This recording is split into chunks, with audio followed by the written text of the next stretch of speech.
So this morning, church, we're here to understand more about evangelism. तो आज हम इंजीलवाद या सुसमाचार सुनाने के बारे में सीखने के लिए आए हैं। Last Sunday, we had Brother Don, who started off the series on evangelism.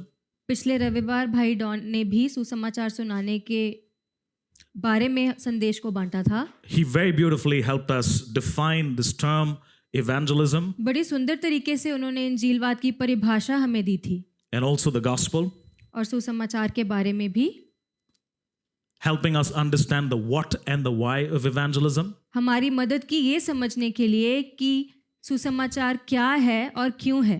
So this morning, we're going to understand the importance and the significance of being a witness. तो आज की सुबह हम सीखेंगे कि क्यों ज़रूरी है या परमेश्वर के गवाह ठहरने का हमारे जीवन में महत्व क्या है। Come on, are you ready to be a witness? आप तैयार हैं परमेश्वर के गवाह ठहरने के लिए? I want you to turn to your neighbor and say, I'm going to be a witness. अपने पड़ोसी से कहें कि मैं यीशु का गवाह ठहरूंगा। Some of you are looking at each other and say, oh, really? कई लोग एक दूसरे की तरफ देख के थोड़ा थोड़ा शक भी कर रहे हैं, Come on, you got to say it like you believe it, that you are going to be his witnesses. क्योंकि सचमुच में हमें ऐसा करना चाहिए कि यीशु के गवाह ठहरना चाहिए। इसलिए थोड़े कॉन्फिडेंस के साथ एक दूसरे से इस बात को कहें।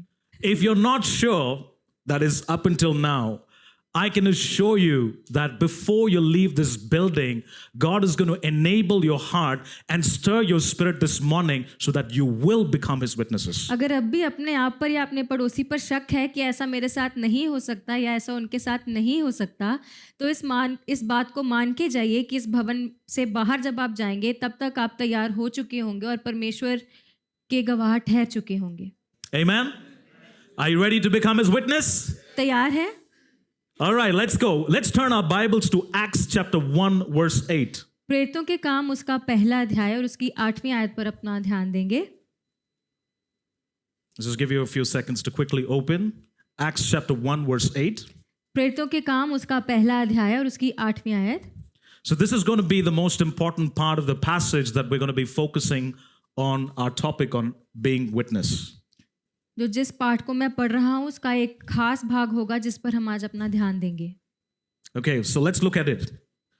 This is what the Bible says in Acts chapter 1, verse 8. It says, "But you will receive power when the Holy Spirit comes upon you. पर जब पवित्र आत्मा तुम पर उतरेगा तुम सामर्थ्य को पाओगे।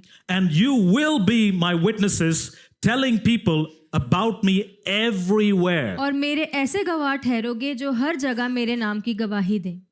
Everywhere in Jerusalem, throughout Judea, in Samaria, and the ends of the earth. यरूशलेम, यहूदा, समारिया और पृथ्वी की छोर छोर तक तुम मेरे गवाह ठहरोगे।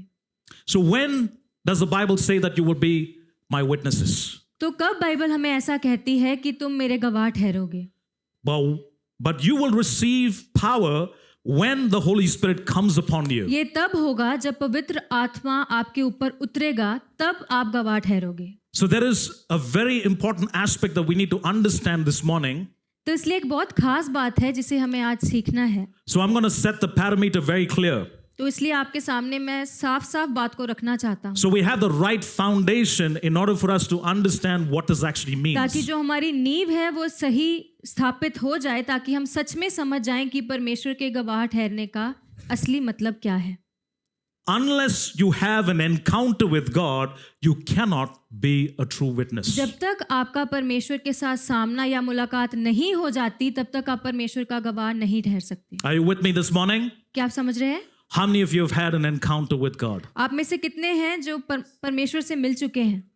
I want you to know this morning, if you haven't had an encounter with God, this is your moment and here's your opportunity. और मैं ये कहना चाहता हूँ कि अगर आपका सामना परमेश्वर पिता से अभी नहीं हुआ तो आज आपके पास ये मौका है कि आज आप उनसे मिल लें। Because the moment you have an encounter with Jesus, your life is never going to be the same. क्योंकि जब सच में आपका सामना यीशु के साथ हो गया तो आपका जीवन जैसे पहले था वैसा हो ही नहीं सकता। You cannot help but change when you have an encounter with Jesus. जब आपका यीशु से सच में सामना हो जाता है या जब आप यीशु से मिल लेते हैं तो जरूरी हो जाता है कि आपका जीवन बदल जाए।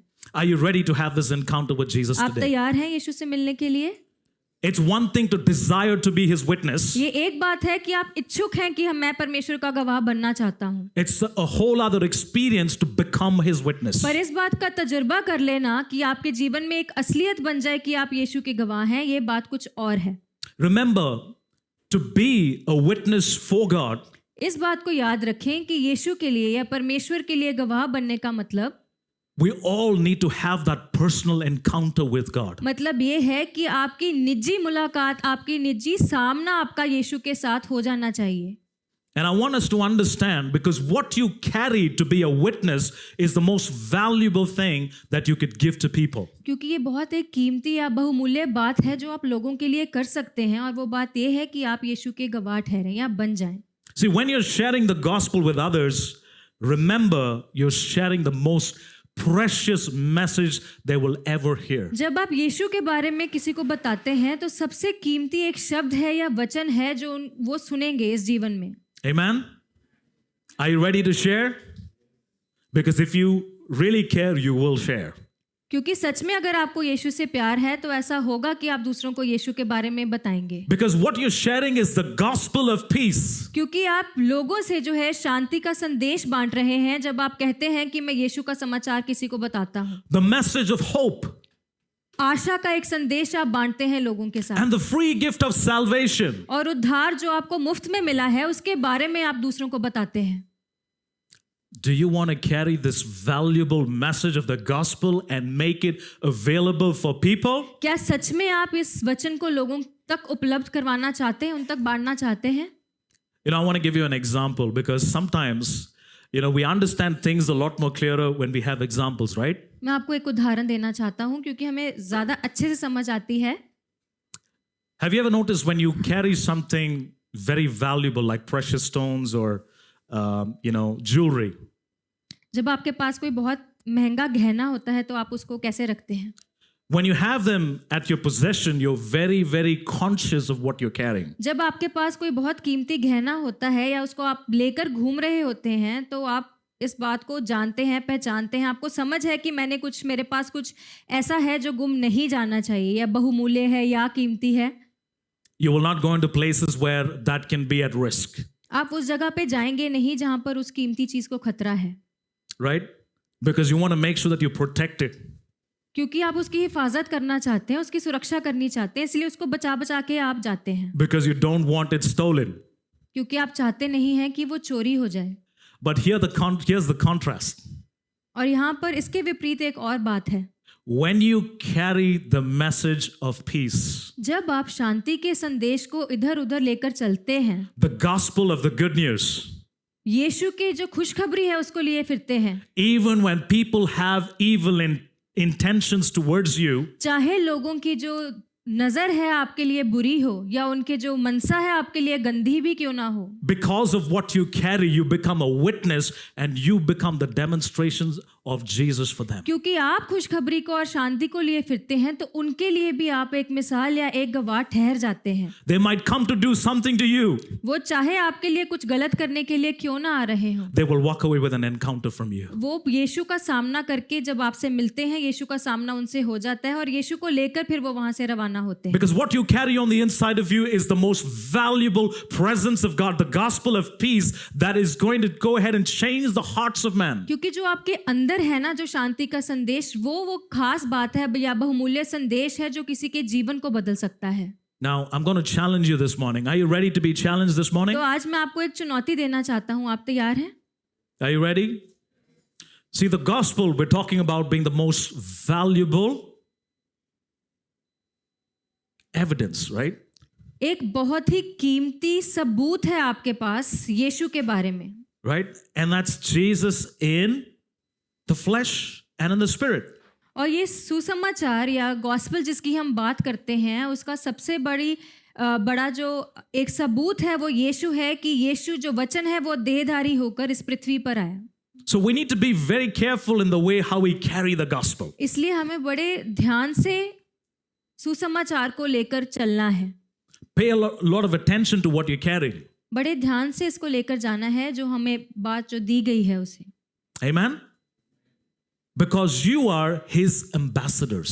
क्योंकि आप यीशु को दिखाने वाले हैं इस दुनिया में। Come on, turn to your neighbor and say, I am his ambassador. आप यीशु को दिखाने वाले हैं। And this is important for you to know because when you carry the gospel, और ये ज़रूरी है क्योंकि जब सुसमाचार को आप लेकर चलते हैं, which is the most valuable message, जो सबसे ही बहुमूल्य संदेश है, we need to spell the gospel for people, not spill it over them. तो लोगों को हमें जीकर दिखाना होगा, ना कि सिर्फ सुनाने तक सीमित रहना होगा। Are you with me this morning? Because the gospel is not to go ahead and just, go ahead and put it on somebody. Just, I did my part. I just went ahead and just offloaded it off my chest. I feel good now as a Christian.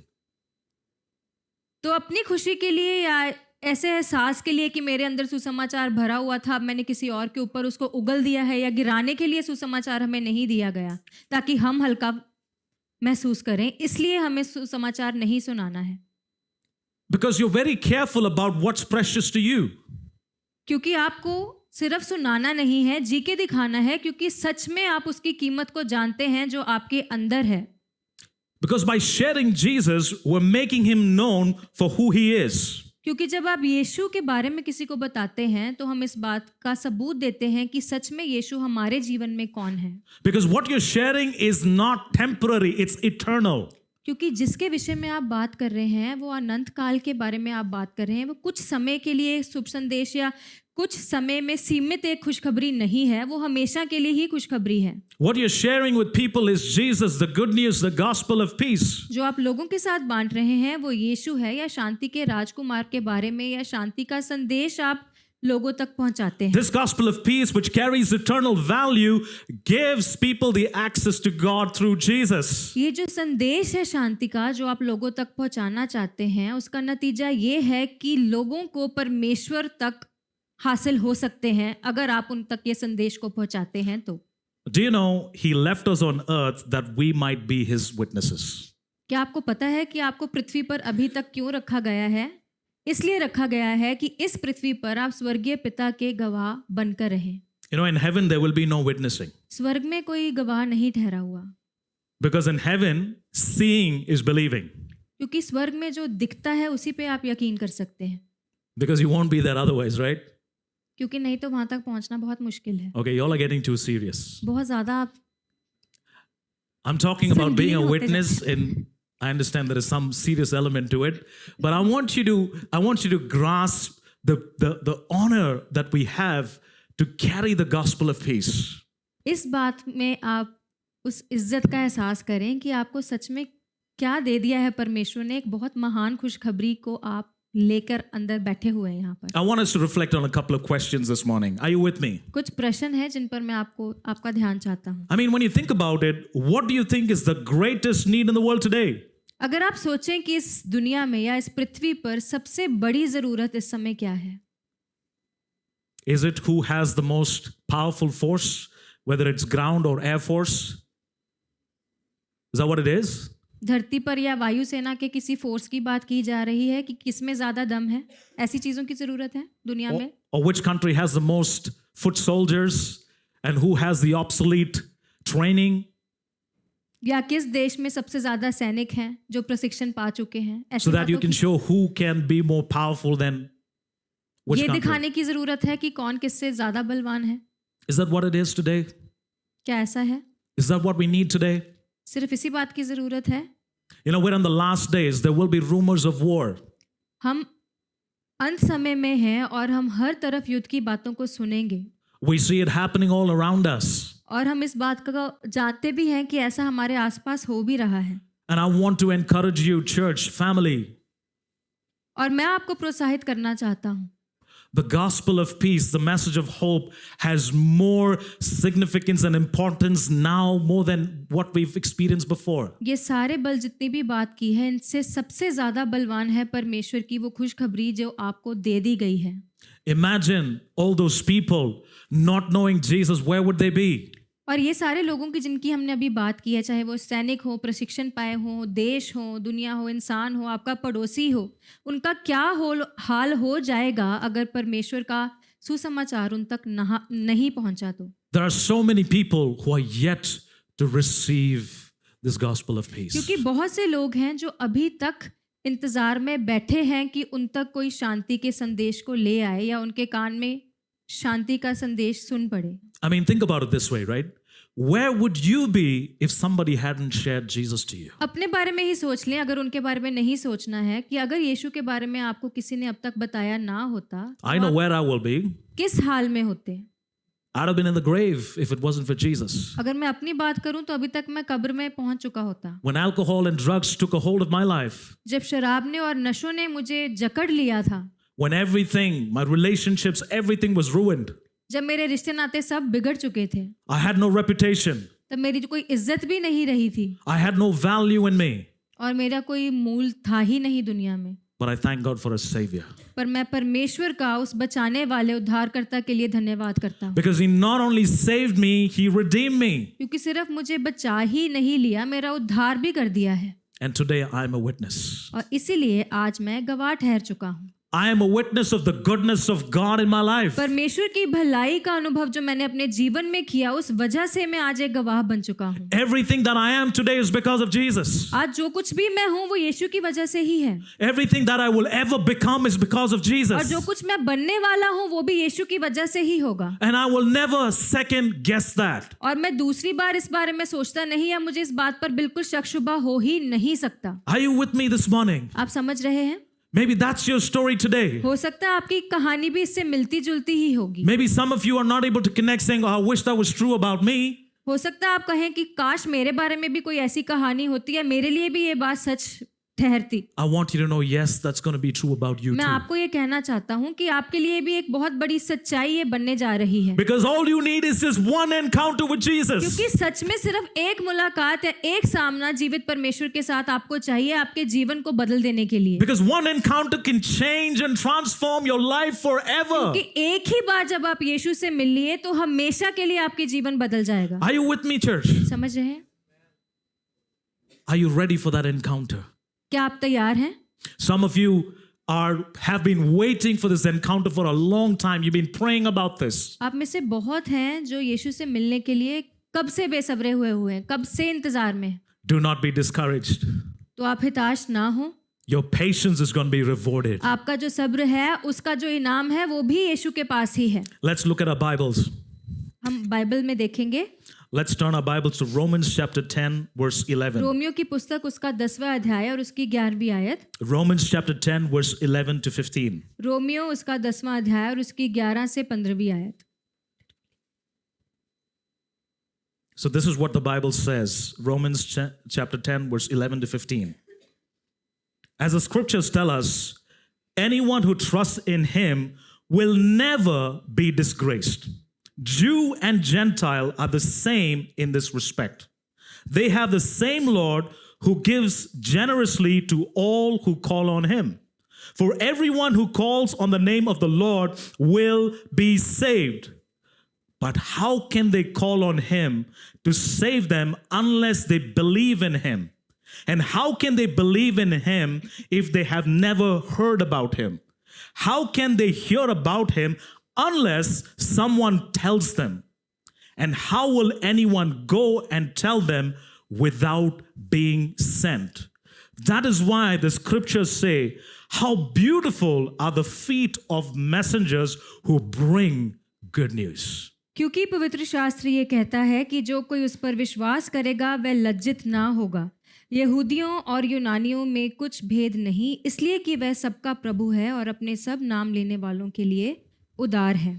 क्योंकि जो कोई प्रभु का नाम लेगा वह उद्धार पाएगा। फिर जिस पर उन्होंने विश्वास नहीं किया वह उसका नाम क्यों कर लें, और जिसकी नहीं सुनी उस पर क्यों कर विश्वास करें। और प्रचारक बिना क्यों कर सुने, और यदि भेजे ना जाएं तो क्यों कर प्रचार करें। जैसा लिखा है कि उनके पांव क्या ही सुहावने हैं जो अच्छी बातों का सुसमाचार सुनाते हैं। Amen. आमीन। You know, when I read this scripture, my heart just lit up. जब मैंने इस भाग को पढ़ा तो जो मेरा जो दिल है वो ज्वलित हो गया। I mean, look at what the Bible says. Anyone who trusts in him will never be disgraced. मेरा दिल जो है वो रुशना गया इस बात को पढ़कर कि जो कोई परमेश्वर पर भरोसा रखेगा वो कभी शर्मसार या लज्जित नहीं होगा। I want you to receive this word this morning. इस बात को अपने दिलों तक उतरने दें। Who's disgraced you? आपकी कोई है जिसने आपकी बेइज्जती की हो? Who's, made fun of you? कोई है जिसने आपका मजाक उड़ाया हो? There are young people sitting here. Who's bullied you? यहाँ पर जवान है कोई ऐसा जिन्होंने आपके साथ अपना सही व्यवहार ना दिखाया हो? Who has rejected you? कोई ऐसा जिसने आपको छोड़ दिया हो, Who has sidelined you? नाकार दिया हो या साइड पे कर दिया हो, Who has made you feel worthless? ध्यान ना दिया हो या आपकी कीमत को ना जाना हो? I want you to know that there is a Father, there is a Son, and there is the Holy Spirit. मैं चाहता हूं कि आप इस बात को जान जाएं, ये सभी बातें एक तरफ और एक तरफ एक पिता है, एक बेटा है और एक पवित्र आत्मा है। When you trust in Him, जब आप परमेश्वर पिता पर भरोसा रखते हैं He will never disgrace you. तो आपको वो लज्जित या शर्मसार कभी भी नहीं होने देंगे। Amen? आमीन। Imagine the King सोच के देखें उस राजा के बारे में, who will not disgrace you. एक ऐसा राजा जो आपको नीच नहीं समझता What an honor. या आपको लज्जित नहीं करेगा। क्या ये आपके लिए बहुत इज्जत लायक बात नहीं है? I want you to understand the importance of being a witness. What you carry on the inside of you, sometimes you don't even know the value of what you carry on the inside of you. तो इस खुशखबरी को ना आप सच में समझ लें, क्योंकि कई बार आप ऐसे ही इसे लिए फिरते हैं, आप इसकी सच में इसकी जो कीमत है या इसका मूल्य है आप नहीं पहचान पाते। Amen? So this morning I want you to understand something very specific. तो आज एक खास बात है जिस पर मैं आपका ध्यान देना चाहता हूँ आज की सुबह। Because each one of you, God has strategically placed you wherever you are. क्योंकि सोच समझ के परमेश्वर ने आपको वहां बिठाया है या रखा है जहां पर आज आप इस समय हैं। You don't need to bring someone to church so that you can witness to them only here. जरूरी नहीं है कि आपको किसी को यहाँ पर ही लेके आना पड़ेगा उन तक यीशु की गवाही को बांटने के लिए। You can be a witness to them wherever you are and wherever they are. जहाँ पर भी वो हैं या यहाँ पर भी आप हैं वहीं पर आप उनके लिए यीशु का एक गवाह बन सकते हैं। Yes, it is important to bring people. जरूरी है कि आप कलीसिया में भी लोगों को लेकर आएं। But it is not just the pastor's job or the leadership's job to be a witness to them. सिर्फ पास्टर जो हैं या अगुवे हैं सिर्फ उनकी ये जिम्मेदारी नहीं है कि उनको ही गवाह बनकर दिखाना है लोगों को। It's not like, okay, I brought them, मैंने लेके आ गया बस आप काम निबेड़ लिया. No. When you become a witness, you actually display the goodness of God within you, which is being translated to them in the way that they can understand. जब आप यीशु के गवाह बनते हैं तो जो जिस भलाई का परमेश्वर की भलाई का एहसास या अनुभव आपने कर लिया है वही भलाई आप दूसरों तक पहुंचाते हैं, तब सुसमाचार की जो उपलब्धि है उनको हो जाती है। Wherever God has placed you, even in the marketplace, wherever it is that you work, whatever your profession is, God can use you to be a witness. जहाँ पे भी आप कर्मचारी हैं, कुछ भी कार्य हैं जिसमें आप लगे हुए हैं, वहीं पर आप यीशु का गवाह बन सकते हैं। Are you with me on this? This is the most critical time in our lives where we cannot isolate and say, oh, this is sacred and this is secular. ऐसे एक संसार में हम जी रहे हैं जहाँ हम इसको धर्मी या अधर्मी कहकर नहीं जी सकते। We can't say, okay, this is my, believing group, my happy group. ऐसे नजरिए से हम अपने जीवन को बसर नहीं कर सकते कि हाँ ये सारे जो विश्वासी हैं या ये यीशु में यकीन रखने वाले हैं। And this is the non-believing group. और ये ऐसे हैं जिनको किसी भी बात का एहसास नहीं है और ये जो यीशु से अनजाने हैं ऐसा। वो बाहर की लोग हैं। They are outsiders. No, remember you are an outsider once. अपने बारे में तो भी तो याद रखें कि हम भी कभी अजनबी ही थे, यीशु के लिए अनजान थे। You are called to be a light in the midst of darkness. आपको अंधियारे में उजाला बनने के लिए ठहराया है। Are you with me this morning? समझ में आ रही है? So don't write off those people who are made in God's image, whom you are supposed to be a witness to. इसलिए वही लोग जो आपको अनजाने लगते हैं इस बात को जान जाएं कि वो यीशु उनको जानते हैं और जानी मानी परछाई उनकी यीशु में भी है। यीशु के स्वरूप में ही वो बने हैं। You know, I'll tell you from experience. My wife and I have been consultants. We work with so many different companies. हम अपने तजुर्बे से बताते हैं हमने कितनी कंपनीज के साथ हमने कंसल्टिंग भी की है। And these are companies which are Fortune 500 companies. These are massive companies. तो फॉर्च्यून 500 जो कंपनीज है उनके सलाहकार भी हम रहे हैं। There are times where we've just seen them on the advertising banner and we've just laid our hands and saying, Lord, get us a meeting in there. और ऐसी जो हमने कई बार ऐसी भी मीटिंग्स की हैं कि हम सड़क पे जा रहे हैं और उनके हमने बड़े बड़े होर्डिंग्स देखे हैं और हमने अपने हाथ उनकी तरफ बढ़ाकर कहे कि परमेश्वर हमें इस कंपनी में मीटिंग चाहिए। And when we have gone, when those meetings have happened, when we've received those phone calls, when we've gone and met them, of course, for official business, but God has used us to be a witness in that place. हाँ, हम अपने official meetings के लिए तो गए हैं, पर उससे बढ़कर हमें यीशु के गवाह परमेश्वर ने उन जगहों पर ठहराया है। Do you know how many people are weary and disappointed and discouraged and they come up with a bold face and a fake smile? क्या आपको पता है कि ये जो फेक स्माइल्स हैं या ऊपर ऊपर की जो स्माइल है या मुस्कुराहट है या टूटे दिलों वाले लोग कितने ही बैठे हैं जो अब तक सुसमाचार सुनना चाहते हैं। Do you know how many people are going through broken marriages? They're going through dysfunctions in their homes and they're wondering, can anybody just be with us and see us for who we are and for not my position or whatever I'm able to do here? क्या आप जानते हैं कि ऐसे भी लोग हैं जिनकी शादियां टूट चुकी हैं, जिनके घर बिगड़ चुके हैं, बुरे हाल हो चुके हैं और वो सोच रहे हैं कि क्या कोई ऐसा है जो मेरे ओहदे से बढ़कर मेरे से बात करे या मेरी पोजीशन को ना देखे बट जो मेरे तक सुसमाचार को सुना सके। You know, interestingly, we've gone trying to actually do some professional work in terms of whatever products or services that they had to offer, but we've ended up serving their teams about their personal relationships like their marriages, their children and parenting.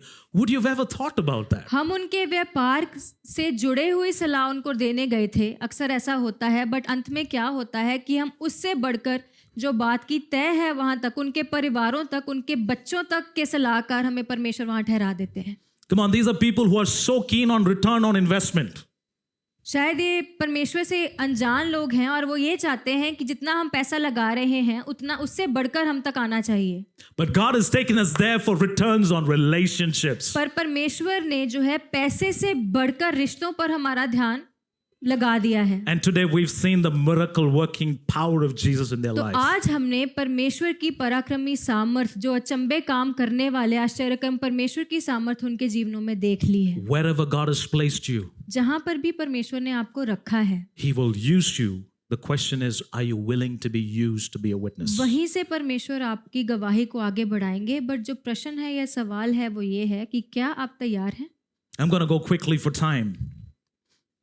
You know, Satan wants to keep his people under his authority. जो शैतान है वो अपने अधिकार के अधीन हमें रखना चाहता है। But when people believe in the Lord Jesus, they're delivered from Satan's schemes. जब यीशु में हम विश्वास करते हैं तो जो शैतान की युक्ति है उससे हम बच जाते हैं। In Acts 26:18, Paul described the Lord's commission to him in this way. प्रेरितों के काम उसके 26 अध्याय और उसके 18वीं आयत में प्रेरित पौलुस ने कुछ ऐसा कहा। To open their eyes, to turn them from darkness to light and from authority of Satan to God. काश ऐसा हो कि उनकी आंखें जो हैं वो दूसरी तरफ देखने लग जाएं और वो अंधेरे से उजाले की तरफ आ जाएं और ऐसा हो कि उनका जो हाकिम है वो शैतान नहीं यहोवा खुद ठहरे। That they may receive forgiveness of sins and an inheritance among those who have been sanctified by faith in me. काश कि ऐसा हो जाए कि उनको भी उनके पापों की माफ़ी मिल जाए और वो विरासत उन्हें मिल जाए जो परमेश्वर के शुद्धि पाए हुए लोगों के पास है। You know, I want to give you a few examples before I come to a close. मैं कुछ उदाहरण आपको देना चाहता हूँ इससे पहले कि मैं संदेश की समाप्ति करूँ। You know, we're talking about us being witnesses. Do you know that Jesus himself was a witness about why he came? हम अभी तक अपने आप के बारे में ही सीख रहे हैं या बातचीत कर रहे हैं कि आप इस बात को जानते हैं कि यीशु खुद भी एक गवाह ठहरे थे जब वो इस पृथ्वी पर थे। You know, I'm going to give you a few characters in the Bible who encountered Jesus, who encountered God, and they were never the same. मैं आपको कुछ उन लोगों के बारे में बताना चाहता हूँ जो सच में यीशु से मिल लिए और उनकी जीवन जो है सच में बदल गए। How many of you know Mary Magdalene? Do you know आप में who से Mary कितने Magdalene जानते is? मगदलीनी को? Mary Magdalene, when Mary encountered Jesus, she was delivered from 7 demons and was being set free from sinful promiscuous life. 7 दुष्ट आत्माओं से और व्यभिचारी जीवन से छुटकारा हो गया मरियम मगदलीनी का तब जब वह यीशु से मिली And she became an ardent follower of Jesus Christ and became a great witness. और वो यीशु का पीछा करने वाली होगी और एक दुनिया में एक बहुत बड़ी गवाह ठहरी। You know, Mary Magdalene was in the red light district. आपको पता है कि जहाँ पे सबसे ज्यादा व्यभिचार होता है वहां से उनका नाता था। She was possessed by demons. 7 दुष्ट आत्माओं से ग्रसित थी Anybody that would go there would be scared of her presence. और लोग उसको मिलना जरूर नहीं चाहते होंगे क्योंकि वो डर जाते होंगे। So much so, there were a few people that went in there to pray for her. और कई ऐसे लोगों का भी जिक्र किया गया है जिसके लिए प्रार्थना करने गए थे। They knew the word in theory, but they did not have an encounter with God for them to see the deliverance in Mary Magdalene. वो उतना वचन जानते थे जितना उनके लिए काफी था, बट उतना वचन नहीं जानते थे कि मरियम मगदलीनी का छुटकारा वो वचन के जरिए कर सके। In fact, they were experts in the word of God. वो सच में उनको सब आता था वचन के बारे में। They could probably quote scripture just at the back of their mind. Bible कभी भी कहीं पे भी वो उगल सकते थे। But when you have an encounter, the same word becomes living and active on the inside of पर you. जब आप यीशु के तजुर्बे के साथ यीशु के मिलने से बाद किसी से शब्द को बांटते हैं, वही शब्द जो है वो दोधारी तलवार बन जाता है और जीवता वचन बनता है। When Jesus came जब यीशु आए and set her free from those demons, और उसको दुष्ट आत्मा से छुटकारा दे दिया, when people saw, they could not believe it was Mary Magdalene. जब उन्होंने उन्हीं आंखों से उसी मरियम को देखा तो वो उसको पहचान नहीं पाए कि क्या ये वही है, And she became a witness for और वो Jesus. यीशु की गवाह हमेशा के लिए बन गई। How many of you remember Zacchaeus? जक्कई के बारे में कौन जानता है? Zacchaeus was this short man. He was a tax collector in Rome. वो एक छोटा गिट्ठा बौना इंसान था। And, it's interesting. It's in Luke chapter 19, verse 1 and 10. You can read that. लूका उसका 19वां अध्याय और पहली और 10वीं आयत तक उसके बारे में लिखा गया है। And Zacchaeus was this short guy. He wanted to see Jesus, so he climbed up a sycamore tree. छोटा नाटा था इसलिए उसको पेड़ पर चढ़ना पड़ गया यीशु को देखने के लिए। And look at this. Jesus is somebody who pays attention to people. और यीशु एक ऐसे शख्स थे जो लोगों पर जिनका ध्यान था। And Jesus looked and he said, "Hurry down, Zacchaeus, because I must come and stay in your house today." और यीशु ने कहा, जक्कई पेड़ से नीचे आ जाओ क्योंकि आज मैं तुम्हारे घर में ही आ रहा हूँ और खाना भी खा रहा हूँ। And the people started grumbling और लोग जो है आसपास के वो गुड़गुड़ाने लगे, because they were like, "Why is Jesus going to the sinner's house, this tax तो collector's ये house? बुड़बुड़ाने लगे कि इसके घर में यीशु का क्या काम है? What does he have to do with sinners?" ये जो चुंगी लेने वाला पापी है इसके घर यीशु ने क्यों ही जाना है? And you see what happened. और आप देखें कि क्या हुआ। Zacchaeus promised to give half of his belongings to the poor and pay back 4 times as much as to anyone he had cheated. जब जक्कई की मुलाकात यीशु से हुई तो अपनी संपत्ति का आधा हिस्सा वो कहता कि मैं गरीबों को दूंगा और जो चौथाई है वो उन लोगों तक दे दूंगा जिनसे उसने दुष्कर्म किया हो। Because Zacchaeus had an encounter with Jesus. क्योंकि सच में जक्कई यीशु से मिल लिया था। And it doesn't stop there. And look at what Jesus says. और यहीं पर नहीं, आगे देखें कि यीशु ने क्या कहा। The Son of Man came to seek and to save the lost. परमेश्वर का बेटा यीशु इस संसार में जो खोए हुए हैं उनकी खोज में आया है। You know, I get to sit around with people. They come from different hard walks of life. People who struggle with drugs. Some of them are gang members. Some of them have gone through so many different hard, they are tough people. जीवन के सताए हुए पर परखे हुए जो मजबूत लोग हैं उनसे मेरा सामना होता है। कई नशों में हैं, कई पेडलर्स हैं, गैंगस्टर्स हैं, ऐसे लोगों से हम अक्सर मिलते हैं। And I'm able to be a witness to them because of what Jesus did to me. और मैं ऐसे लोगों के लिए गवाह ठहरा हूँ इस वजह से क्योंकि मैं भी यीशु से मिल लिया। Because I don't look at what's wrong with them, but I look at what's right with them because they are made in the Savior's image. क्योंकि वो हमारे उद्धारकर्ता यीशु के ही नैन नक्श लेकर इस दुनिया पर जी रहे हैं, इसलिए मेरा ध्यान क्या गलत है उस पर नहीं, पर उनमें क्या सही है इस पर हमेशा ही जाता है। Come on, people, to be a witness, it doesn't matter what's wrong with people. It's about what's right in them, that there is a need for a savior. जब आप यीशु के गवाह बन जाते हैं ना, तब आप लोगों की गलतियां ढूंढते नहीं फिरते, ये देखते हैं कि उनमें क्या अच्छाई है और क्या है जो आप उनसे बांट सकते हैं। Look at what happened to the Samaritan woman. सामरी औरत की अगर बात करें, उसके साथ क्या हुआ? Jesus breaks the known conventions. यीशु ने जो उस समय की परंपरा थी उसको तोड़ दिया। In those days, you were not expected, a Jew was never expected to speak to a Samaritan woman. जो सामरी है और जो यहूदी है, या जो यहूदी आदमी है, वो सामरी औरत से बात नहीं कर सकते थे। And the Bible clearly tells us that Jesus spoke with a Samaritan woman at Jacob's well in Sychar. तो याकूब का जो कुआं है, उसके पास यीशु ने सामरी औरत से बातें की। And this interaction notably was also controversial when they think about it.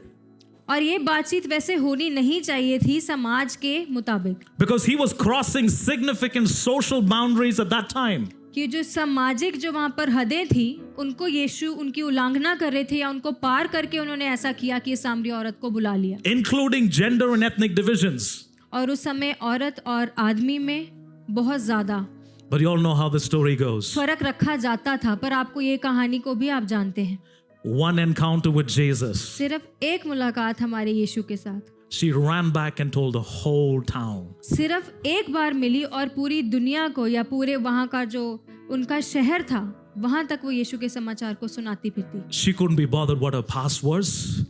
उसे ये फिर नहीं लगा कि मेरा जो बीता कल था वो क्या था, Because her wrongs were being made right by her क्योंकि जो कुछ Savior. भी गलत था वो तो यीशु को मिलते ही ठीक हो गया। So her past was not as important as her future. तो इसीलिए जो आगे आने वाला कल था वो उसके बराबरी में कुछ भी नहीं था जो उसने अपने पुराने बीते कल में काम किए हो। So this morning, church, I want to encourage you. It doesn't matter what you've experienced or encountered in the past. तो इसीलिए मैं आज आपको प्रोत्साहित करता हूँ कि जो बात गई वो गई, जो कल था वो बीता कल है। Maybe you've gone through some serious rejection. हो सकता है कि लोगों ने सच में आपको बहुत ज्यादा नकार दिया हो। Maybe you've been hurt. हो सकता है कि आप बहुत ज्यादा चोट खाए हैं। Maybe you've struggled with things. हो सकता है कि बहुत सी चीजों से आप जूझ रहे हों। But I want you to know, पर मैं चाहता हूँ कि आप इस बात को जान जाएं। when the Savior comes, जब सच में उद्धारकर्ता आ जाता है, when you have an encounter with Him, जब आप यीशु से मिल लेते हैं, He sets your path straight. तो आपके लिए वो एक मार्ग को, सीधे मार्ग को तैयार करता है। So no longer will you be a victim of the past. इसीलिए आप अपने बीते कल में नहीं जिएंगे, You will be the product of His future. तो आप शहीद होकर नहीं जिएंगे, बट आने वाले कल की अपेक्षा करते हुए आप अपने जीवन को जिएंगे। Amen. आमीन। How many of you want to have an encounter with this Jesus आप में today? से कितने हैं जो इस यीशु के साथ मिलना चाहते हैं? If you're here this morning, I want to just quickly pray, but before that, I just want to wrap up a few things. मैं आपके लिए प्रार्थना करना चाहता हूँ, उससे पहले एक दो बातें और खास आपके साथ करना चाहता हूँ। You know, Jesus Himself never isolated Himself from sinners. जो यीशु हैं, उन्होंने अपने आप को पापियों से कभी दूर या अलग नहीं किया। In fact, He had to isolate Himself from some religious people in order to be with sinners. पर ऐसा जरूर किया कि कुछ जो ज्यादा धर्मी लोग थे उनसे अपने आप को जरूर अलग किया कुछ देर के लिए, ताकि वो उन लोगों तक पहुंच जाएं जिन्हें यीशु के बारे में नहीं पता था। Because remember, He came to save the lost. क्योंकि वो सच में जो खोए हुए हैं या जो गुम गए हैं लोग, उनको बचाने के लिए आए।